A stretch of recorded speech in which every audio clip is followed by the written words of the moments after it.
I'm back at Universal Studios to check up on the park. So how about you and I dive right in.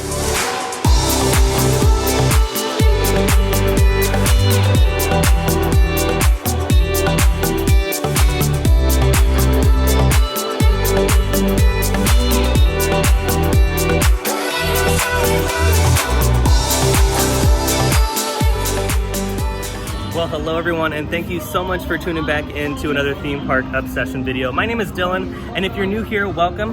Go ahead and hit that subscribe button if you love theme park content just as much as I do, and you love Universal Studios content because I have brand new videos every single week, and you won't want to miss out on that.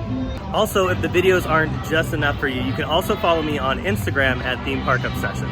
So because Halloween Horror Nights is here, they do an early entry for Halloween Horror Nights. So if you come to the park for the event and you're here just a little bit early, they'll let you go into the mazes at 6 p.m., which is fantastic and is what I recommend. So be sure to arrive here early if you're attending Halloween Horror Nights. But if you aren't attending Halloween Horror Nights, the park usually closes at 5 p.m. on event night. So keep that in mind if you are traveling here. Ooh, look at the spooky photo ops they have going on here in the front. And these stay up all throughout the event run. So if you're here during the day and you don't have event tickets, but you want to take some spooky pictures, you're more than welcome to do so right next to the Universal Studios store. Over here at the Secret Life of Pets attraction, you can see that they're starting to texture the wall on the side of the stucco here on the side of the show building.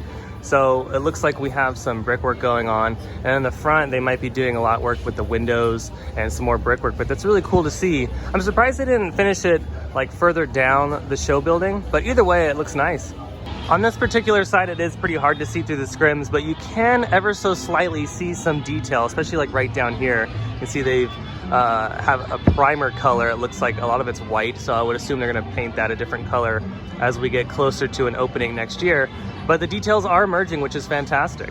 Also, because of the construction on the new attraction, you can still access the restrooms over here, but you can't access the Despicable Me Minion Mayhem. You're going to have to walk all the way around French Street to get to the attraction. So it's not too much of a big deal, but just keep that in mind if you're used to walking down this particular route to the ride. Obviously going to get a closer look as we go down to the lower lot, but look at how huge that show building is. Definitely not going any higher than what it looks like now. It looks like they're getting ready to put the roof on top of it, but it is a massive show building. It's definitely way bigger than the Transformers building. It almost looks like it's twice the size of the Transformers building. And then down over here in the left-hand corner, they are working on another show building. Not really sure what this is going to be for either, but the infrastructure for it is really fascinating. And again, this whole entire project is going to be so much fun to watch over the next couple years, maybe a year and a half, to see its progress, because they are just going so fast. Uh-oh, it has officially started. Our first signs of Grinchmas. There they are right there on the top of this building. Christmas lights.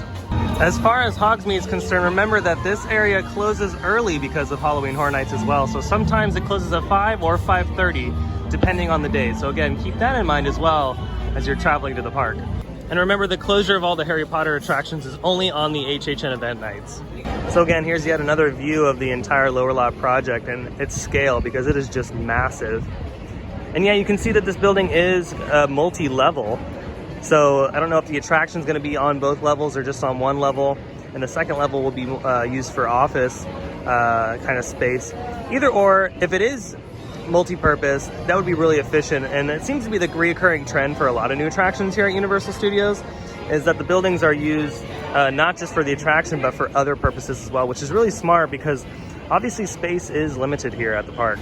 Oh, look who's out today. All right, guys, it's good to say now, guys. It is snack time. No. Do me a favor, guys. Snack time. There's not anything or anyone that's going to stand in your way, all right?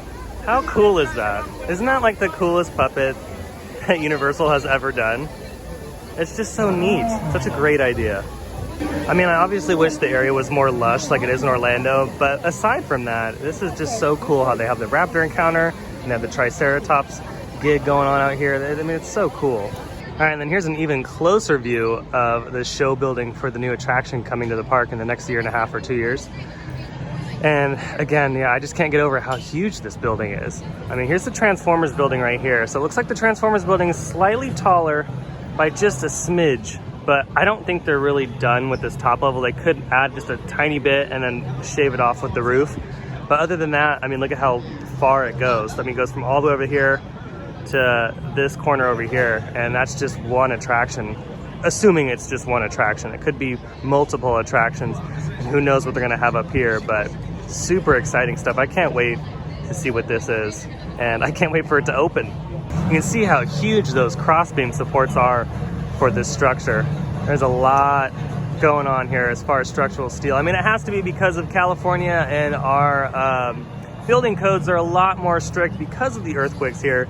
But yeah, the engineering to this stuff is so cool to watch, and yeah, I can't wait to see them add more. And then eventually it's gonna get to the point where they're gonna cover this up and it's gonna be extremely difficult to see what's inside, and then we're just gonna have to wait on the details of the exterior of the building, similar to how we've been watching Secret Life of Pets. Even down here in the lower lot, you can see they're putting up lights on the sides of the buildings here as well. So right here we have a lot of blue lights, and then also on the bottom level there where it says Scoops Ahoy, there's a lot of white lights. So the holiday season is slowly approaching. Well, actually quickly approaching. They're already putting up all these different lights and decorations already. Now they have Halloween Horror Nights merch all over the place, but down here in the lower lot, it seems like they have the most. So if you're gonna do some Horror Nights merchandise shopping, I would do it down here in the lower lot. They have masks right here. They have all the t-shirts. They have the t-shirts similar to what we found in Orlando. And they also have some specialty ones to like Stranger Things. They have some cool pins. They have notebooks and wallets. This is actually really cool. This is $55. Back up here in the upper lot, they still haven't put Christmas lights up on the edge of this building, the DreamWorks Theater, but they have been putting the lights on all of the trees. So all the trees have all of the decorations ready to go for the Grinchmas holiday season.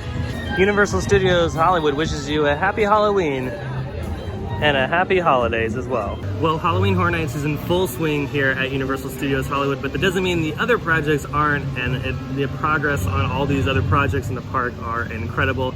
So I cannot wait to see what the progress is like in the next couple of weeks and the next couple of months, because I'm sure it's gonna be really drastic and it's gonna be so much fun to watch. That's gonna do it for today's Universal video. Just a quick little update on the parks. I know there's a lot of Halloween Horror Nights coverage and not too much of the normal park hour stuff. So I hope you liked this video. If you did, go ahead and smash that like button. And if you're new to the channel and you love this kind of content, you should hit the subscribe button, because I have brand new videos every single week and you won't want to miss out on that. And remember, if you want even more theme park content, you can follow my Instagram account at Theme Park Obsession. Other than that, until next time, I hope you have a beautiful day, and I'll see you next time in the parks. Bye.